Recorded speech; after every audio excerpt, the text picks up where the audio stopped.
I'm Rabbi Ammi Hirsch of the Stephen Wise Free Synagogue in New York, and you're listening to In These Times. Last week I sat down with David Harris for an interview on Jewish Broadcasting Service. David is a lifelong Jewish activist who led the American Jewish Committee for more than 20 years very brilliantly.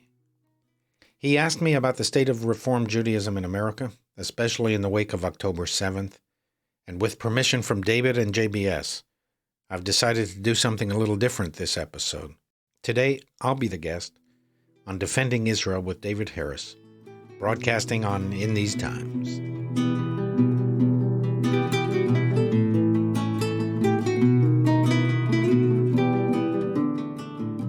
Hello, JBS viewers. I'm David Harris, and this is Defending Israel. This week, I'm honored to have a very special guest, Rabbi Ammi Hirsch, or Ammi Hirsch. Many of you JBS viewers will know Ammi from his sermons, which are frequently broadcast on this channel. Ammi is a passionate Zionist, a brilliant orator, one of the leaders of moral clarity, of moral leadership in our country, in our community, and all the more so since October the 7th.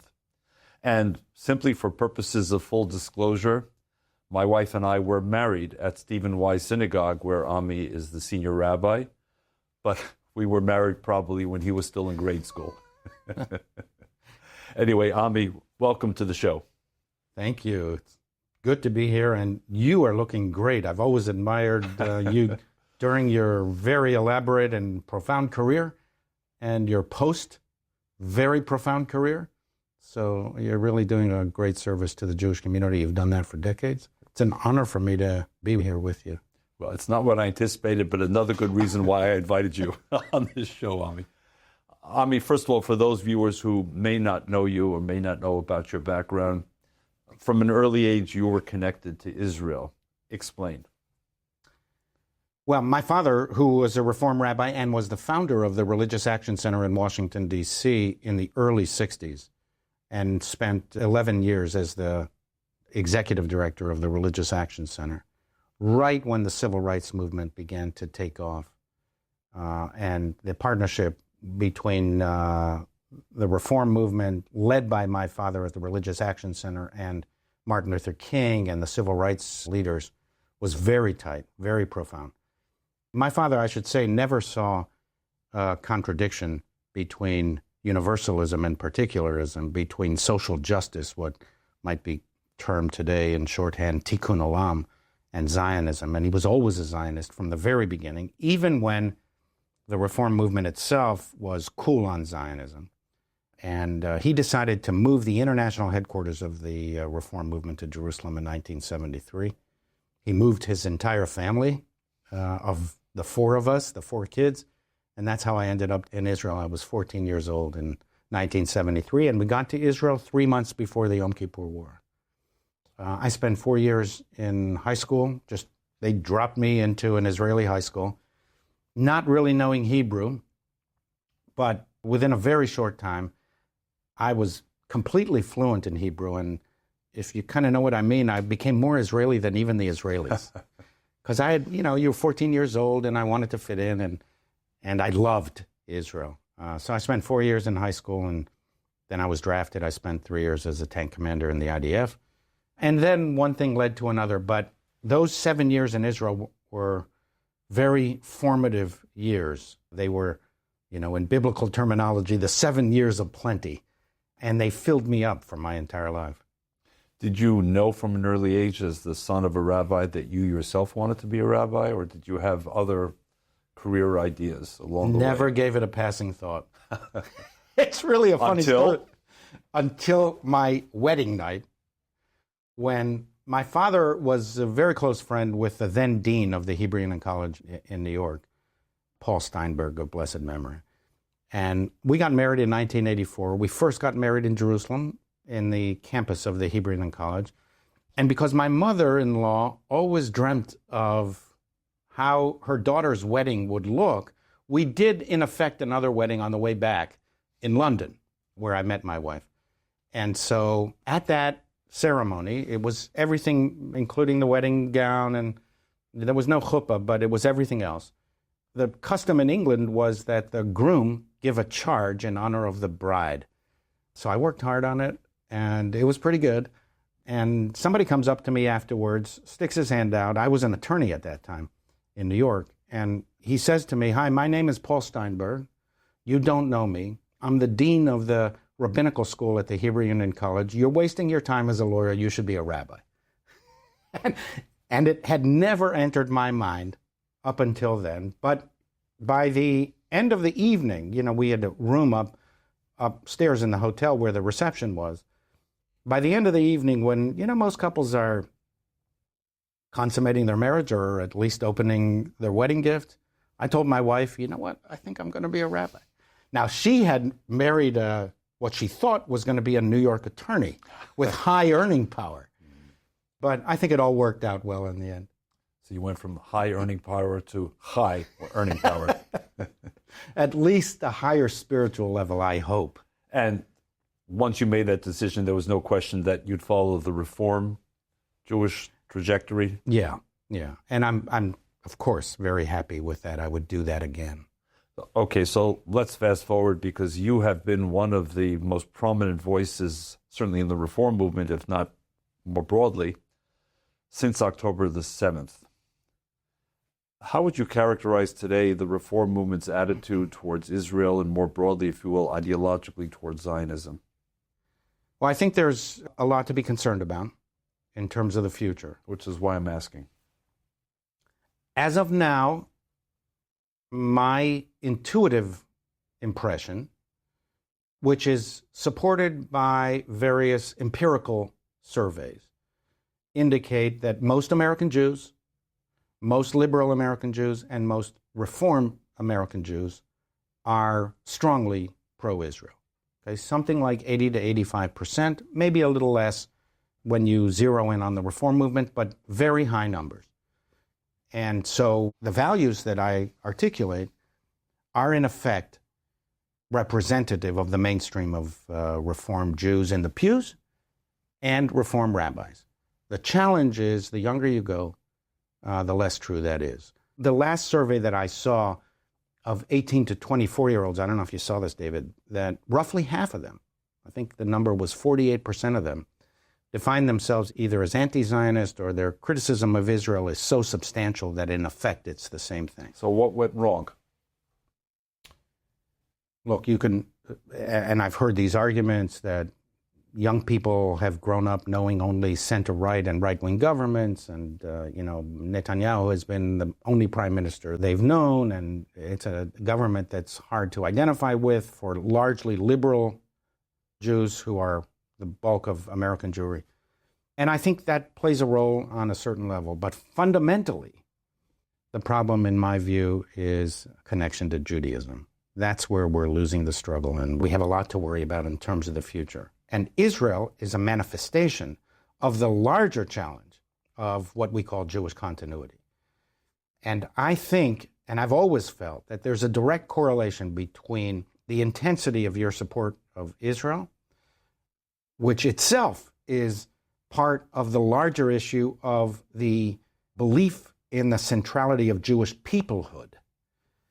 There's a direct correlation between that and Jewish identity.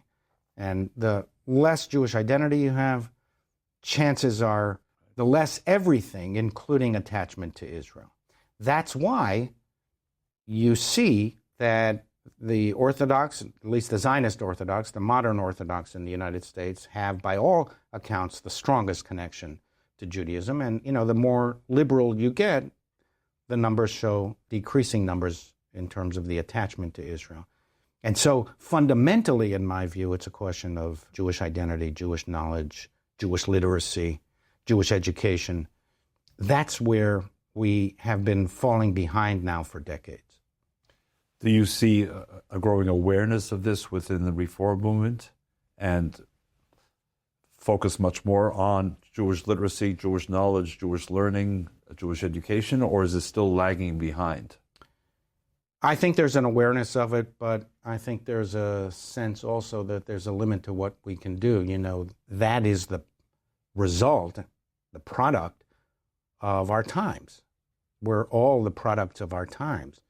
And the fact of the matter is, Western civilization is in many ways post-religious. And at this point in time, on any given day, today, fewer than half of American Jews are affiliated at all with any institution, let alone synagogues. So these social factors are driving identification with Judaism and support and affiliation with Jewish institutions. So the problem is much bigger than, any specific ideology. The reason that it's a problem for all of us, including those who presumably don't have such a large problem of Jewish continuity, again, go to the Orthodox world, is that most American Jews have not, are not, and will not be Orthodox. And I'm not even describing some kind of moral judgment. I'm simply stating a fact. And it's likely to continue to be that way. So if we lose the bulk of American Jewry, we're going to lose the future of the American Jewish community. So everyone, all of us, whether we consider ourselves liberal or not, or whether we consider ourselves Reform, all of us, including the Orthodox, have a direct vested interest, a fundamental stake in slowing this trend down, stopping it, and reversing it over time. And if we do that, and if we raise future generations of literate Jews, the issue of Israel and Zionism will take care of itself. There are a lot of ifs in what you said. And my question is, and you're on the inside, is there in effect a war council within the Jewish world, the Jewish religious world, across denominations, within denominations, that says there's a crisis ahead? You've just described the crisis. We have to be ready to face the crisis with our own solutions. Is that the case today? I don't think there's enough awareness. And I don't think there's enough awareness in the philanthropic community either.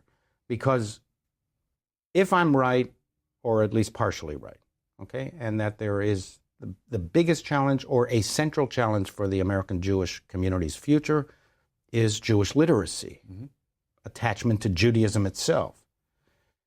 Then you have to say, okay, well, how do we reverse that? And there are basically three institutions outside the Orthodox community, which is the small minority of American Jews. No more than 6 to at most 10% of American Jews describe themselves as Orthodox. All the rest describe themselves as something else. Then you have to look at the institutions that are responsible for Jewish literacy, for Jewish education. And what are they in the non-Orthodox world? Aside from the family, which of course is the key structure, but for the first time in recorded Jewish history, we are living in unprecedented times, because for the first time, the parents don't know enough to teach the kids. If you remember the Passover Agada, one of the children is the one who doesn't know how to ask. And so what's the solution to the one who doesn't know how to ask?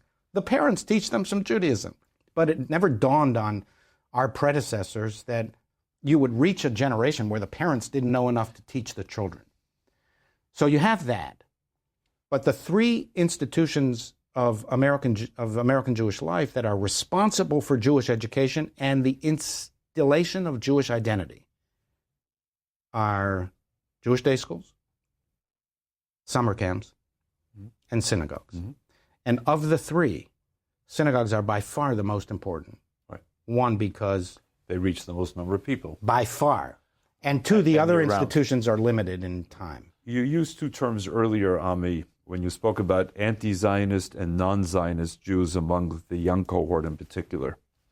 You yourself have said publicly that the notion of an anti-Zionist Jew is an oxymoron. Explain what you mean. It's a contradiction in terms. One, because, the novelty of Zionism, what Herzl did and his successors, is not that they conceived of new ideas in Judaism. They took ideas that had been developed in Judaism for 3,000 years. Specifically, the centrality of Jewish peoplehood. Eschal hagoy gadol, I will make of you a great nation. National territory, and the covenant between God and the Jewish people and fellow Jews. That essentially is what Zionism rested on in terms of its fundamental principles. And if you read Herzl, he says over and over again in the Jewish state, we are a people, one people, almost as a revelation. Because Herzl himself was not a learned Jew, that's part of the miracle of Theodor Herzl and what makes him one of the truly consequential Jews and leaders in all of Jewish history, is he took these ideas and politicized them. He found a way to create a movement of Jews based on these ideas that led eventually to the creation of the State of Israel, the Jewish state. But they rest on the basic principles of Judaism. If you reject the centrality of Jewish peoplehood, you have rejected the fundamental pillar of Judaism, right? We're not simply a faith community. We're a people. And there is no instance in any Jewish text until modern-day Reform Jews of the 19th century, Reform rabbis, that rejected the centrality of the land of Israel or of the centrality of the peoplehood of Israel. And by the way, that was our position pre-existing to the Zionist movement. But within a historical blink of an eye, literally within 3 to 4 decades, we had already reversed that in the Reform movement because the people rejected it. And our analysis of history was wrong. And the Zionists were more right than the anti-Zionists because what they saw, or at least intuited, nobody could have foreseen the Holocaust, but they intuited that there was something about the condition of Europe that was catastrophic for the Jewish body and the Jewish soul. So they took these fundamental principles and converted them into a political movement. Now, half of the world's Jews live in Israel. So I don't even know what anti-Zionism means. Honestly, when people say, and they can be older as well, but they tend to be younger American Jews, say that they're anti-Zionists, I don't know what it means. It's one thing to have been an anti-Zionist in the debate about whether this was a good idea. Pre-1948. Pre-1948. It's a whole other matter to say there are 7.5 million Jews living in Israel now out of the 10 million Israeli citizens. When you say you're an anti-Zionist, what does that mean? Does it mean what Hamas says it means? Does it mean what BDS says it means? What do you mean if you're Jewish and you say you're an anti-Zionist? If it means the destruction of the Jewish state, along with all of the consequent destruction of Jewish lives, that for sure is a contradiction in terms. It violates every principle of Judaism. And I say that especially when it comes to rabbis. And this is a particular issue for us, but all of the non-Orthodox rabbinical seminaries essentially have the same challenge nowadays. If you're a Zionist institution, for rabbinic leadership, you should be ordaining Zionist rabbis. You cannot be... And the Reform institutions, to be clear, are self-declared Zionist institutions? For decades. And we, for example, have a campus in Israel on King Jerusalem. David Street. Absolutely. So that's a real problem, okay? And that's a real challenge. It's not that if there's a group of Jews who define themselves as anti-Zionists, of course, they're entitled to their views. And if they can find spiritual leaders to lead them who also believe the same thing, bless them. And if a young person comes and says, I want to be a rabbi and I want to be an anti-Zionist rabbi, they're entitled to their beliefs. And if they can find a community that wants to be led by them, great. They don't have to come to us. We're not the institution that should be ordaining them. And this is a fundamental issue, in particular after October 7th. Okay, and that's what I want to come to. Because you, again, Ammi, have been fiery, passionate, outspoken since October the 7th in what we American Jews need to understand. What's changed in the landscape? What do we need to understand about the difference between October 6th and October the 8th from the perspective of Ammi Hirsch? Everything changed. Okay. In fact, I would say, if you're a Jew, let alone a Jewish leader, communal leader, and your agenda hasn't changed radically, chances are you're not living up to the historical demands of the times. You're not living up to your So talk to us about Jewish responsibility. about at the top of your list, what's changed and what needs to be changed as a result. First of all, we discovered that actually we are not post-existential threats against Israel and the Jewish people. And we're not post-anti-Semitism in the West either, especially in the United States, where we kind of assumed that we were. I think there were three revelations of October 7th that, kind of like the COVID pandemic, that created certain challenges, but also uncovered a lot that was hidden before. So October 7th did the same for the American Jewish community. One, it revealed, and it revealed this to Israelis too, that despite our fervent desire and our assumptions, Israel was not beyond existential threat. And it couldn't kind of pull back, ignore the Middle East, say we're part of Europe and the West and America. We've got all this high technology and we don't have to worry about what's going on the other side. That turned out to be catastrophically wrong. And so catastrophic that it'll be living with us for decades to come. We won't recover for decades. And it'll lead to all kinds of different approaches on the security level, on the economic level, and on the political level, in every way. By the way, I don't think we're even on October 8th anymore. We're still living this Groundhog Day of October 7th over and over and over again. We're still in the trauma. We're not even in the post-trauma phase.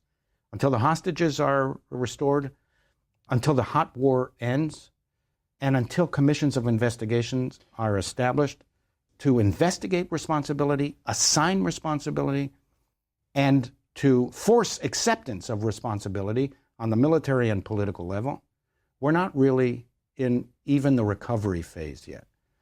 But October 7th revealed three things to us fundamentally. One, the existential threats that still exist. Two, it revealed to the Jews of the West, and in particular American Jews, who really, most of us had never before experienced any kind of consequential anti-Semitism in our lives. I mean, here and there some things, but nothing like what we're seeing today.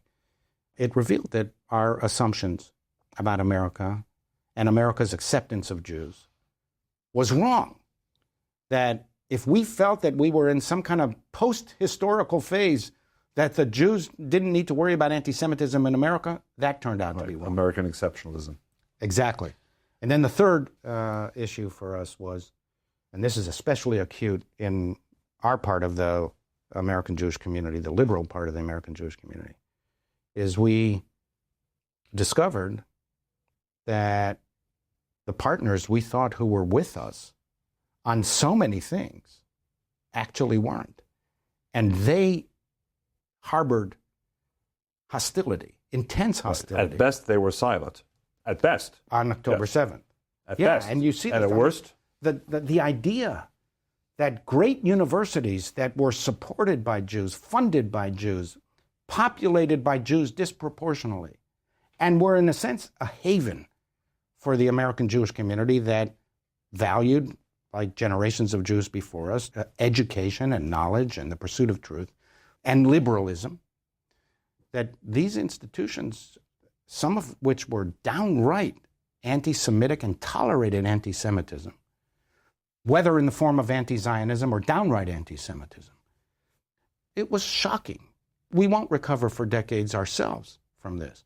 So those three conceptions collapsed as a result of October 7th, and somehow or another we have to figure out how to rebuild those three pillars, and it's going to take us a long, long time. We don't have a lot of time left, unfortunately, but I want to add to your list with this question. You yourself have said you now don't expect to see a two-state solution in your lifetime, if even it remains conceivable. Is that another fundamental change post-October 7th? Yeah, it goes to the existential issue I talked about and the liberal perspective of not only intellect, but international diplomacy. What characterizes liberals on the international stage is we believe that people can change. We believe we can change, and we believe that even our enemies can change. And that suffered a catastrophic blow up in October 7th. Because the belief among many liberals was if only a liberal government took office in Jerusalem, they would see the opportunities for peace, which would lead to a two-state solution. I don't want to go into partisan... Not only that, by the way, but on the Palestinian side, too. And you've spoken with people who suffered direct consequences of October 7th, and so have I, and they were the most liberal of Israelis, the most peace-loving of Israelis, and they have radically changed their minds. Right. Does it also force some American Jews to face new political realities in this country? Is that another change after October 7th or not? Yes. All of a sudden, we're looking at the Democratic Party, which was the home of at least two-thirds of American Jews. At least since FDR's time. Right. At least since FDR, who voted overwhelmingly and supported overwhelmingly the Democratic Party. And I'm not voicing a partisan opinion here. Nor am I asking you. But, you know, American Jews turn around now and they look at a substantial wing of the Democratic Party that not only doesn't represent them on domestic values of race and identity politics, but that inevitably is connected to the question of Israel, Zionism, and Jews, and they see that a substantial part of the Democratic Party, which was their home for close to a century, has essentially turned against them. And that is bound to have political ramifications for the years to come. Thank you so much. It's such an honor to be with you, David. No, it's so important to have your voice, and especially now, post-October the 7th. And JBS viewers, Ammi Hirsch.